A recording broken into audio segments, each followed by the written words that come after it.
Hello and welcome back to my channel. As I mentioned in my last Let's Play video, I built a house for my Let's Play family, the Fields Wilder family, and this is the speed build of that. So I checked my channel and it's literally been 6 months since I did a speed build, so I forget what I'm supposed to actually talk about in a voiceover, but I guess the house would be a good place to start. So it is within the budget of about 60,000 and they had some left over, so it's under 60,000. I think it's like 55,000 or something. It's 4 bedrooms and 3 bathrooms, and the bedrooms are a bit bigger than the other house, so it's a little bit more suitable for what I wanted, because I wanted some bigger bedrooms. So Pixie, the mother, in case you're not watching the Let's Play, the mother has a bedroom for herself, obviously, and then she's got 4 kids, so the oldest 2 are sharing and the youngest 2 are currently sharing, but I will give them a bedroom each when they grow up, but they're still toddlers at the moment, so they don't really need separate bedrooms at the moment. So there is one room that's empty, but I put it there because I do want to use it soon. Another thing that I wanted to do that wasn't in the house that they were previously living in is have some sneaking out windows. I've put in like a little piece at the front that connects to 2 of the bedrooms and has some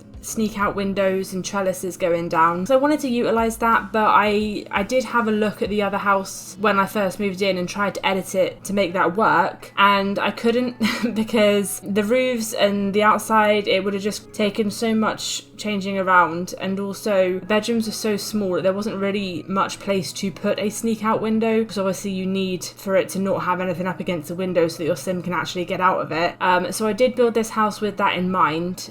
So yeah, the little section with the trellises comes out on 2 of the bedrooms. One of them doesn't, but I'm sort of thinking I'll put the sim in that bedroom who's going to end up being the goal-oriented sim, so they're going to be a bit of a goody two-shoes, so they're not going to sneak out anyway. So I was like, that's fine. The others can all have the potential to sneak out. I am assuming it works. I didn't actually get the chance to test it because I looked it up, and apparently sneaking out is something that you have to be invited to, you can't just do. So I'll have to test that in game if that happens, if I get the opportunity to. So I don't know if it works. I don't know if it is usable, but it should be. I don't see any reason why it wouldn't be. But, you know, if anyone wants to download this house, just bear that in mind that I can't actually play test that. But yeah, other than that, I actually quite like the house. I think I'm quite proud of it. It's probably one of the better houses I've built, and I'm not saying that means it's like good, like compared to people who are decent builders, this is probably the lower end, but compared to me, comparing to myself, I think it's one of the better houses I've built, and I'm not sure how that works. I'm not sure what I did differently, whether it's because the trellises give the illusion that I landscaped. I don't know. I'm not sure why I like it, but I do. I'm also quite surprised that it ended up being under budget, because obviously the other house, like, we were struggling with money,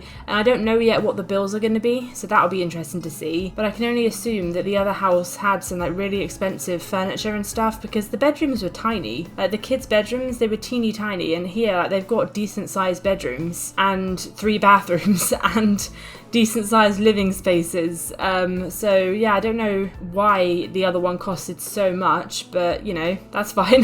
Like I said, tore it down. I mean, actually no, I didn't tear it down. I moved their lot. They're on a different lot. They're still on the pier section, so they're actually closer to the pier now, I think, but you know, that's still on the same neighbourhood is the word I'm looking for. It's still in the same neighbourhood. But yeah, I didn't tear the other house down because it is really nice. It is a nice house. I might turn it back into a rental, which is what it was initially intended to be. I'm not sure yet. But yeah, I couldn't bear to tear it down because it is a nice house. I think that when the Sims team started getting the game changers to build lots for their expansion packs, I think that was a really good decision because all of the lots in this one, and since they've been doing that, they're actually really nice lots, and you can tell when you look at like all the different worlds when they started doing that. It's pretty obvious. But yeah, so I did like the other house, but yeah, it's just crazy expensive for some reason. Hopefully the bills on this one will be a bit smaller. I don't think that this family needs to be rich or anything because, you know, that's just not really part of their story, but I don't really want them to be struggling too much gameplay wise, because I want to just, you know, have fun with the pack without struggling for money.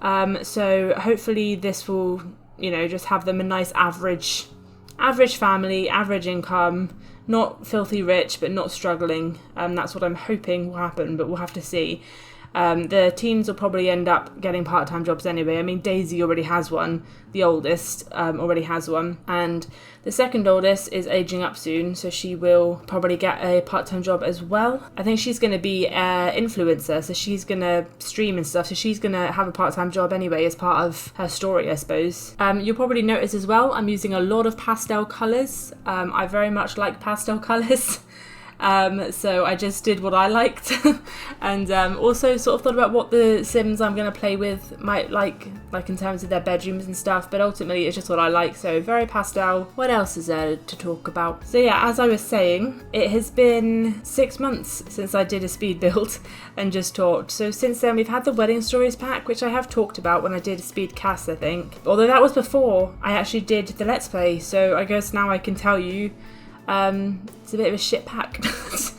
I'm sorry. If you like it, you like it, and you know what, that's great, you know, I'm not gonna take away anybody else's happiness, but it was, I don't really like, even when it worked, it just wasn't that fun. You know, the only reason I finished the let's play is because I wanted to finish the story that I was telling, which was ultimately to get Faye and Melanie together. Yeah, it's just a lot of like micromanaging, isn't it? And a lot of the same stuff. Like there's a whole bunch of new events. I don't know how many, but ultimately they are all exactly the same. You know, a couple of them you can do a couple different things, but it's basically the same. You pick what you're going to do. You don't actually have to do them. You don't get any reward for doing them or not doing them, and it's all just clicking a thing, and it felt like work, to be honest. It didn't feel fun at all. So that's probably like my least favourite pack, and like there have been some bad ones. So yeah, I don't think that I will use it, frankly. I don't think, like, it's one of those things, weddings obviously in The Sims, they're a big thing, and if you're like me and you play family gameplay, it's a thing that you do a lot.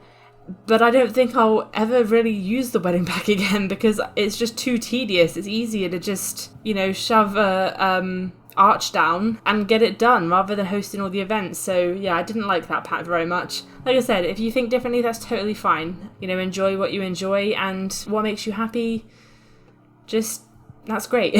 But yeah, I didn't like it. Werewolves I haven't played with because I'm a family player. I'm not really a supernatural player. I probably will one day, you know, but I don't tend to play with the supernaturals. I mostly got it for the items because the items look really cool and I think there's a lot you can do with them. But yeah, I'm not really a supernatural player, but maybe I will one day. In High School Years, it's going alright so far. I haven't obviously played with it that much. I've only done a couple episodes so far. But it's definitely lacking. There are definitely some missed opportunities, like I don't understand why you can't do anything in class, for example, and it feels a little bit like, it feels like it's only half done. It feels like there's so much more they could have done and probably should have done, and it feels like they just cut a whole bunch of stuff almost, so I'm a little bit disappointed in that, but it is still fun so far. And High School Years is the sort of thing that I can see myself using again in the future. Maybe not all the time, but you know, whereas Wedding Stories, I don't think I'm going to ever use it again. High School, I probably would. I'd probably, you know, send my Sims there every now and again. I mean, obviously I'm still in the middle of my Let's Play, so I will be continuing to send them for the duration of that at least, but I mean like in my own time and stuff. It does have some really cute items though. I don't know how much High School Years stuff I used in this build. I used a lot of Dream Home Decorator. I think in terms of build items, Dream Home Decorator is probably still my favourite pack because that had a lot of really nice items, or at least very much my style, I guess, of items. But yeah, High School Years does have some really nice stuff as well, so I'll probably use some more of it when the twins age up and I decorate their bedrooms, because at the moment, like I said, one of the rooms is empty and the other one is pretty much just like a generic toddler room.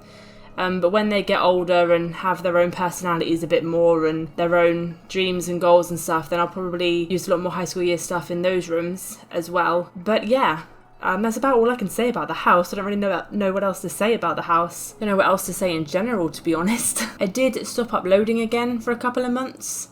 I mean, I've been uploading now for a few weeks again. But I did sort of just disappear and then come back without saying anything. And like nothing bad happened.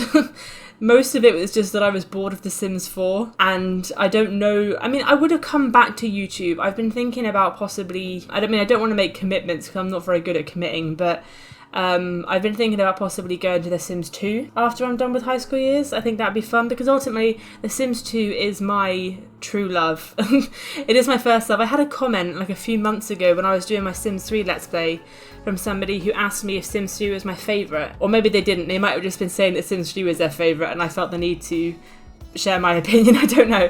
But I said that Sims 3 wasn't my favourite and they were like, oh, let me guess, Sims 4 is. And it's like, no, Sims 3 I definitely prefer to Sims 4, but Sims 2 is my ultimate favourite. And there's definitely a lot of that's just nostalgia because Sims 2 was also my first Sims game and the one that I fell in love with and potentially could have been a special interest growing up, but I'll get onto that shortly, potentially. I'm not sure whether to talk about that or not, but, you know, regardless. But, you know, that's the one that as a teenager, I literally lost weeks. Well, I didn't lose weeks because I had fun. But, you know, my whole summer holidays, I would wake up at like 8 a.m. or 7 a.m. or whatever time I woke up then.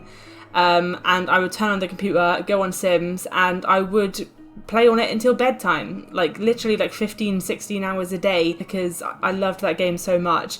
And then I haven't played it for like a few years, and the only reason for that was because I couldn't make it work on my PC. And last year I really tried to get it to work and could not. But that's not entirely true. I could make it work, but graphically there's some serious issues. And I tried really hard and I could not do it. And I think I figured out the reason is because the graphics card in my PC is just not compatible and there's nothing I can do about that. And so last autumn, I was so desperate to play The Sims 2 that I literally bought a laptop with a different graphics card purely for the sake of playing The Sims 2. I didn't play it that much because I got doing other stuff, but I've been really itching to play it again recently, so I might well do that on my channel, but we'll see. Like I said, I don't want to make commitments because I'm not good at committing, and the way that I play The Sims 2 is kind of weird, so I'm not sure how it would fit into a video, so it might well be that I can't really make a video out of it, but I guess I'll cross that bridge if and when I get to it. But yeah, so like I said, I wasn't really interested in The Sims 4, so that's one of the things that was going on that meant I wasn't around, because I just decided to not force myself because, you know, no one has fun if you force yourself to make videos. I certainly wouldn't have fun. And I think that sort of stuff comes across in a video if you're forcing yourself to do it. So that's sort of like one thing that I've learned in the last year or so is that there's no point forcing yourself, because the more I force myself to do something, the worse it comes out, basically. But the other thing that was going on was I basically just ended up in a rabbit hole of research. I'm trying to segue into this, I'm not very good at this. And I'm not really sure how much to say about this because this is still something that I'm kind of like learning about and I'm not really sure about. But if you've been around on my channel for a while, you'll know about this stupid freaking mental health waiting list I'm on. I'm sorry, I'm not, I know that I bring it up every freaking time. You know, the day that we get through a speed build without me mentioning it, pigs will fly. But to understand like what I'm trying to say, we've got to go back to May 2020. Or April or May or whenever it was, when I first went on this list and first had a psychiatric assessment. So basically, I had a psychiatric assessment, which got me on the list. And she didn't really say a whole bunch. She just said, you know, she sent me like a follow-up letter basically saying, you were there, you know what we talked about. And I was like, yeah, fair enough, I guess. But she didn't tell me, other than telling me what list I was going to be put on, she didn't tell me anything else of her thoughts, so I was a bit peeved about that, but you know, whatever. And then May of 2021, I'm not going to go into detail because I don't want to trigger anybody, but things got pretty bad, and I ended up having an emergency appointment. And it was then that the person I had an appointment with brought up potentially that I might be autistic. And at the time, I was very much like, sure, whatever. Like, you know, you have to bear in mind, I'm 26 now. I've been in and out of the system since I was 15. I've been told so many different potential diagnoses. I've been told that I might have psychosis. I've been told that I might have borderline personality disorder. So I was just like, okay, sure, another potential diagnosis, shove it on the pile of incorrect things that nobody's going to investigate and it's never going to go anywhere, whatever. And then in January of this year, I had an appointment for something else and it was brought up again. I've been calling it drip screening because that's sort of what they do, is they sort of like ask one question and they usually don't elaborate. So like in May last year, the question was, were you bullied growing up? And the answer is yes, a lot. And then it was, do you know why you were bullied? And I said yes, although the last couple of months, the more I think about it, the more I don't really know if I actually did. And then in January of this year, the question was, do you have sensory issues? I was like, no, I don't know what that means, so probably not. I'd know, surely, if I do, right? And again, I was sort of just like, I've been told a lot of incorrect things. Probably nothing. I'm not gonna worry about it. And there was also a part of me, perhaps naively, who was thinking that I would get assessed, and who was thinking I don't want to learn too much about it because I don't want to skew an assessment by learning too much and then almost like gaming the system to get a diagnosis or something. But like I said, perhaps naively assuming that I would get assessed without fighting for it. That's what I was thinking at the time. Whether it was correct or not doesn't really matter. That's what I was thinking. And then in April of this year, Plumbella uploaded a video about her own autism. And again, initially, I was like, I'm not watching that. I refuse to watch it because I refuse to learn anything because I don't want to skew my results of this assessment that I'm definitely going to just be handed. And then I think after that video went up, for a couple of weeks, I sort of mulled over it and I was like, I'm not gonna get assessed. They're not gonna just assess me unless I fight for it, and I'm not gonna fight for it unless I think that there's a reason to fight for it. So maybe I should start learning about it. So I watched Plumbella's video and found that I related to a lot more of it than I was thinking I might. And that was the trigger for the 2-month rabbit hole, which kind of ironically I've been told could well be an autism thing, of not doing anything by halves, just diving right in. 2 months, gone. Like, that's not even a joke. Like, genuinely spent 2 months researching autism. That was all I could talk about, all I could think about. And I blinked and it was July. And I was like, where the fuck did the last 2 months go? I have no idea. So, like I said, I did a lot of research. I talked with my parents. I went through school reports, which was quite emotional because I can sit here and I can tell you that I had a hard time in school. I'm trying not to cry. But there's a difference between looking back and going, yeah, okay, over the course of 10 years, it got worse and worse, and seeing it on paper condensed into 10 minutes whilst you're reading it, seeing the system break me down, and especially if we assume that I'm autistic, was especially sad to read, but I won't dwell because I am going to cry. But I went through all of that stuff. I went down that rabbit hole. I did all that research. I looked back at my past. I had a lot of conversations with my family, read a lot of stuff like baby books, school reports and all of that stuff. And then in July, I had a doctor's appointment to discuss potentially going on yet another waiting list for an autism assessment. And, he asked me a few questions, actually properly screened me rather than this drip screening I've been having over the last 2 years, where people ask me one very vague question and leave it at that. And he said that, yeah, there's a possibility, and he, from what I understand, has put me on the waiting list. I haven't had a confirmation letter or anything, which makes me a little bit nervous because, I've had referrals get lost in the post a couple of times now. Not like autism referrals, but like other mental health stuff. But, hopefully I am on the waiting list for an autism assessment. I'll be surprised if I get one before 2024, but you never know. And I'm also not going to self-diagnose. So, I'm not sat here saying, I am this or whatever, because I think my worry is that if I self-diagnose, then any potential progress that I make in my own life, about self-esteem or mood or whatever, that I'm going to attach it too heavily to autism. And if I then get told at assessment that I'm definitely not autistic, because that's also a possibility, is that I might be again barking up the wrong diagnosis, and there might be something else. I might have one of the other things that I talked about before that I dismissed. Maybe I've got borderline personality disorder instead. I don't know. But I don't want it to be that they tell me that I'm not autistic and then that makes everything crumble, if that makes sense. I'm trying to accept myself more with the basis that actually a lot of the reasons I hated myself so much potentially are things that I could never have helped. I don't want everything to crumble if I'm wrong. And yeah, that's kind of where I've been and what I've been up to and what I've been thinking about. And it's all Plumbella's fault.